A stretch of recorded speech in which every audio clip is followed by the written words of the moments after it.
Bienvenue sur TLC Média, le média qui suit sa destinée avec toujours le même objectif, vous informer toujours plus.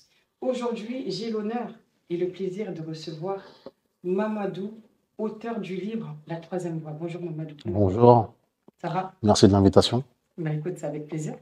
Comment vas-tu? Ouais, ça va, ça va. Tu vas bien? Très bien, on est bien. Est-ce que tu peux te présenter rapidement? Moi, c'est Mamadou, on m'appelle souvent Mamad, connu sur les réseaux par le perturbateur. D'accord. J'ai fait un livre sur l'éducation financière intitulé La Troisième Voie. Et je fais aussi des événements networking tous les 3 mois en Ile-de-France. Des événements en networking tous les 3 mois? Networking, ouais, du réseautage, on fait tous les 3 mois parce que j'ai un groupe d'entrepreneurs de 280 personnes, sans compter mes autres contacts. Donc, je fais des événements, je m'arrête à 100 personnes. D'accord. Ça, c'est sans compter le livre sur l'éducation financière. Merci beaucoup. On va rentrer directement dans le vif du sujet. J'ai envie de te connaître un peu plus aujourd'hui, Mamadou. Je sais que tu es auteur du livre La Troisième Voie. Est-ce que tu peux m'expliquer aujourd'hui les raisons qui t'ont poussé à écrire?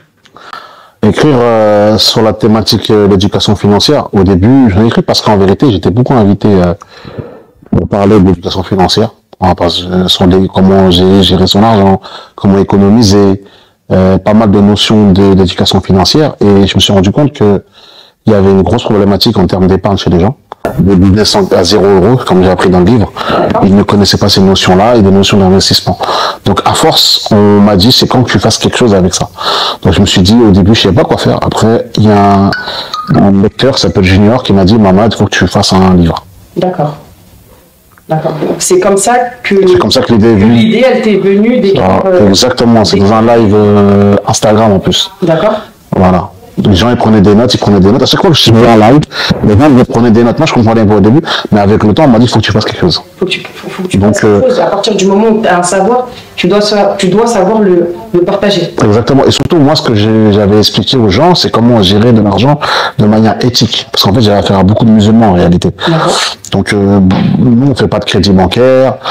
Nous, on a une façon de gérer notre argent et aussi, faut pas se mentir, on a aussi des problématiques liées au pays dans lequel on envoie de l'argent. Donc, on gère pas comme Julien ou Julie. Non, c'est pas possible. Donc, voilà. C'est pas possible. J'aimerais bien savoir aujourd'hui, parce que tu me parles d'éducation financière, qu'est-ce que c'est que l'éducation financière aujourd'hui, selon toi? L'éducation financière, c'est simplement une façon de gérer ses finances. D'accord. Pour être simple, hein, parce qu'en vérité, il faut simplifier les choses. C'est une manière de gérer ses finances, c'est une manière de savoir gagner de l'argent, savoir le mettre de côté, savoir l'investir pour en produire plus. C'est ces 3 notions en vérité de l'éducation financière qu'il faut que tout le monde doit avoir. D'accord. Et aujourd'hui, toi, ton objectif, c'est de transmettre, parce que je sais qu'aujourd'hui, il est difficile de... Pour moi, hein, même moi qui suis... déjà, j'avais du mal avant. Aujourd'hui, avec 3 enfants, c'est encore plus difficile de gérer son argent. Moi, j'ai vraiment du mal aujourd'hui. Donc, est-ce que dans ton livre... Puisqu'en lisant ton livre, par exemple, est-ce qu'à la fin de ton livre, je vais avoir une gestion de ma finance qui est différente? Exactement. Tu es confiant? J'ai même pas de doute là-dessus. J'en ai, en termes d'épargne, j'ai au moins plus de 17 stratégies d'épargne. 17 stratégies d'épargne. Dans le livre, c'est la première chose. La deuxième chose, pour les gens qui ont des enfants, il y a une stratégie que j'ai mis dans le livre qu'on appelle les week-ends à 0 €. Parce qu'en vérité, quand on a des enfants, c'est pas la même stratégie quand on est célibataire. Et souvent, c'est un peu inconnu parce que je les connais dans le 8e arrondissement, cette stratégie par rapport à quelqu'un que j'ai connu là-bas. Donc eux, le week-end, ils avaient cette habitude de faire un week-end où ils ne dépensaient pas d'argent, ils mettaient toute une stratégie en place. De vider des placards, toute une activité où c'était le week-end où ils ne dépensaient rien et ça a éduqué la personne, le père, la mère et les enfants à la fois parce qu'on ne dépensait pas tout ce week-end, mais on manquait de rien, on ne le sentait pas. Et ça, c'est une stratégie que j'ai mise dans le livre parce que on a beaucoup de pères et de mères de famille qui pensent que c'est impossible de gérer quand tu as des enfants. Non, il faut nous éduquer, nous à la fois, mais eux à la fois, mais de façon méthodique et par la pratique. Sans qu'ils le sachent aussi. Sans qu'ils le sachent. Dans ton livre, si je comprends bien, il y a une rubrique là-dessus. Il y a pas mal de stratégies que tu as déterminées selon la personne. Exactement. Si c'est une femme, ou si tu es un homme, ou tu es une mère de famille, ou si c'est solo ou en couple. Exactement. Enfin, tout est là-dedans, parce que quand tu regardes la stratégie du week-end à 0 €, c'est très simple. ça aide avec le temps, en mettant en pratique, de moins en moins d'avoir d'achats plus compulsifs. On va acheter simplement avec le temps des choses qu'on a réellement besoin. Sachant que, en réalité, quand on a des enfants, entre les gâteaux qu'ils veulent, les bonbons qu'ils veulent, toi aussi tu peux pas leur dire non aussi. Donc tu es obligé de faire une double éducation. C'est pour ça que j'ai écrit ça, et ça a plu à beaucoup de femmes, tu vois pourquoi? Ça a beaucoup plu, cette stratégie-là, et la stratégie de comment économiser en faisant ses courses. Quel est le titre de ton livre? Il s'appelle La Troisième Voie. Pourquoi? La troisième voie, pour une raison très simple, c'est que déjà, quand on a des choses, c'est que les histoires d'argent sont des affaires urgentes. Et quand on a un problème d'argent, on veut une solution. Et la troisième voie, c'est la voie de la solution. Parce qu'il y a la première voie, c'est la voie du bien. La deuxième voie, c'est la voie du mal. Donc c'est comme ça que les gens voient les choses. Et la troisième voie, c'est connu pour une voie simplement, pour parler simplement des solutions. Et moi, c'est pas qu'un livre, c'est plus un guide. C'est pour vraiment montrer aux gens la solution. Je parle que de solutions dans le livre. Je parle pas de ma vie personnelle. Je parle de notions de solutions qu'on m'a appris aussi dans le vie. Ça sera mon grand-père, mon père, ou mon beau-père, ou des trucs qui m'ont marqué dans ma vie, parce que ça m'a marqué. Et c'est bizarre, parce que quand les gens lisent, ils me disent, mais ça m'a marqué aussi, mon père me l'a déjà dit. Donc voilà, c'est un livre qui est exactement que des solutions. Il n'y a que des solutions. La troisième voie, est-ce que je peux voir la troisième voie, ici, il n'y a pas de blabla.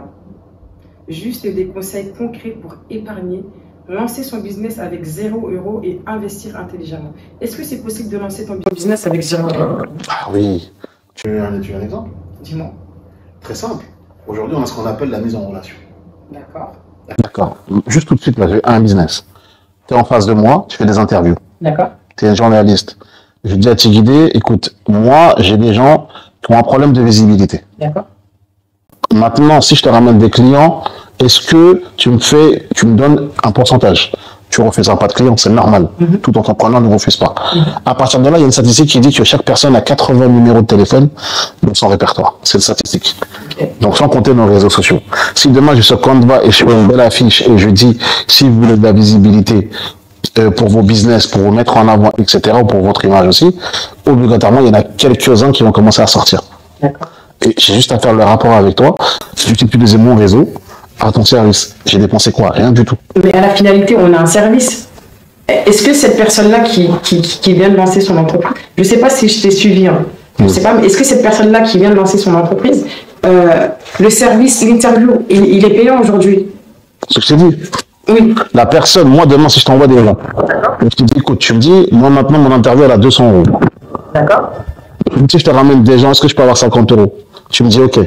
J'envoie les informations à mes contacts. C'est sûr qu'on a plus 80 € minimum dans notre téléphone. Ok, donc si je comprends bien, c'est ton service à toi. C'est ton service que je vais donner à ma communauté ou à mon répertoire. Sachant que ces gens-là, maintenant... Investissement. Non, il n'y a rien du tout. J'ai des numéros de téléphone qui dorment dans mon téléphone, j'ai des réseaux sociaux où il y a des stories, ça dépend, tu dépenses quoi? C'est sans capital. Il n'y a pas de capital à faire. Et ça, la mise en relation, c'est pas moi qui le fais. Les banques le font. Moi, je l'ai fait depuis 6 ans avec des auto-écoles, avec pas mal de gens. Ceux qui me connaissent savent. Je ne dépense rien du tout. Même cette semaine, 6 personnes que j'ai envoyées chez quelqu'un, j'ai pas dépensé d'argent. J'ai envié 6 commissions. C'est quelque chose que je fais depuis 6 ans. Et on peut appeler ça de l'entrepreneuriat aujourd'hui? Bah oui. On appelle ça du bootstrapping au Canada, par exemple. D'accord. Du bootstrapping, ça veut dire monter un business sans dépenser de capital.